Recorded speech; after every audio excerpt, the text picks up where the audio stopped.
introduction to using InDesign remotely. So I have given you a link on the module page, InDesign Remote Access. If you click through to it, then it gives you this page. It does allow you to download these kind of apps. I haven't done it. Feel free to if you want. I'm just accessing it through a browser. That may be slower, I don't know, so you may want to experiment with downloading either if you have a PC or a Mac. But I'm just using the browser for now. Some of you have contacted me to say that you can't use the 12-page InDesign template that I've given you, which is here. That's because the remote desktop can only work with files on OneDrive. OneDrive is a place where you can drop files. It's associated with your university email account and Teams account. So basically, if you kind of think of Teams as somewhere you can sort of exchange documents and chat and things like that, email is obviously self-explanatory. OneDrive is a place where you can kind of leave items. It's like a virtual desktop, basically. So when you access this, it's going to prompt you and say, don't save things to your desktop, save them to the OneDrive. If you save them to the desktop, I don't think InDesign is going to be able to access them. And that's why some of you have been unable to use the 12-page template that I provided. You'll have to create another one. So when you come into the InDesign Remote Access, it will prompt you and say you need to ensure that you're using OneDrive. And that's where you save your document to when you keep working on it. That's where you save your pictures to as well, so that InDesign can find them. Essentially, I talked about this in the lecture the other day about keep them all in the same place. I said at the time, keep them somewhere on your computer. Don't do that, keep them in OneDrive instead. Okay, you can't use that template I've given you, I don't think. So here's what you do instead when you get to here. You can go to create new here or create new there, it doesn't really matter. What you want to do is give it a title, Robin's Magazine, something like that. And what we want to do is use some presets. So we're going to go to print and we're going to go to probably go for A4. That's a sort of standard magazine size, basically. Pretty much every magazine you pick up will be A4. You know what an A4 sheet of paper looks like. So we'll go for A4.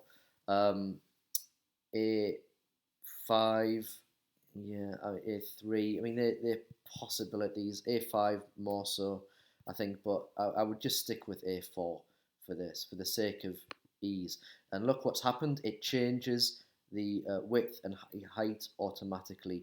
You can change that if you want. It doesn't really make any difference.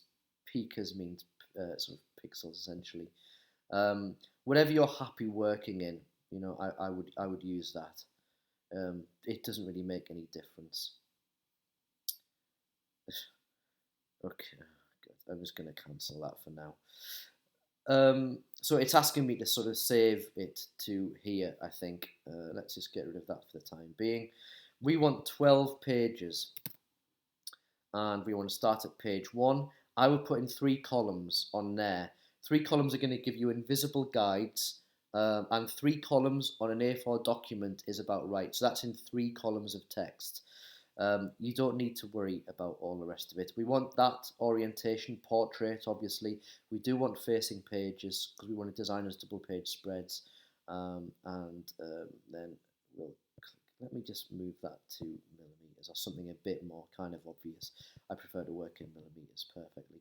So yeah, 210 millimeters, 21 centimeters by about 30 centimeters. You can probably visualize that more than pickers and pixels and all that stuff. So we create this document. Go away. So it's going to want to give you all these bloody pop-ups. You can use them or not, if you want. So it's going to give you this 3 columns, and that's a good way to design because 3 columns of text on pages this size is about right. So what you can do is you can draw a text box and you can draw it to observe these columns, and then you know you've got a good size text box. What you'll probably want to do now, I don't want to go into this too much, but this is like just the one thing I'm going to give you is black arrow and white arrow do different things. Paul will talk about that. But if you see me sort of clicking back and forth, that's why. Right, I'm selecting this text box, and what I want to do now is go to, is it that one? Object and text frame options. I work by keyboard shortcuts, so I don't always necessarily remember which is the right one.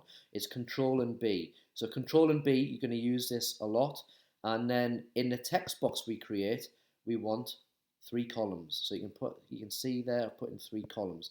What does that do? It ensures that this text is in 3 columns. So let me just fill this with some placeholder text, which I can do there. And very quickly you can see, how pages might start to come together. This box here is for picture boxes, and the command to place an image is Command and D. And then it's looking, you can see already, it's looking at my desktop, but I want to be going into my OneDrive. OneDrive University of Salford. Here's all the things which I, have got in my OneDrive. It's all teaching stuff, basically. I don't think I have any images in there. So at the moment, I can't upload anything. So this is where your images go, in your OneDrive. If you don't know how to find it, just Google OneDrive, and you can sign in with your university email account. Is there anything else I was going to show you how to do for now? I don't think so. Once you get the idea of how to draw boxes and how to move boxes and import text and move them around, that's 75% of all InDesign is. When I come to save this, I need to save it to my OneDrive. So here we can see, do I want to save it to this PC? No, I want to save it to my OneDrive. And yeah, I'd want to make sure that there's a new folder in there so I know where everything's going. So I can go to new folder, and I can say Robbins magazine files, something like that. Yeah, and then open and save. And all your images need to go in there as well. If you do that, you should have no problems with this. If you save this file and images to your desktop, I don't think you'll be able to use them again using this remote desktop. So that will pose some problems to you, and there may not be a way to recover that work if you save it to your desktop, because I don't think the remote desktop is going to work with files saved locally on your machine. They've got to be saved to this sort of cloud kind of solution, which is OneDrive. Okay, guys, I hope that was helpful. Paul can kind of, advise on this as well a little bit. If you're having problems with it, let me know and we'll figure something out.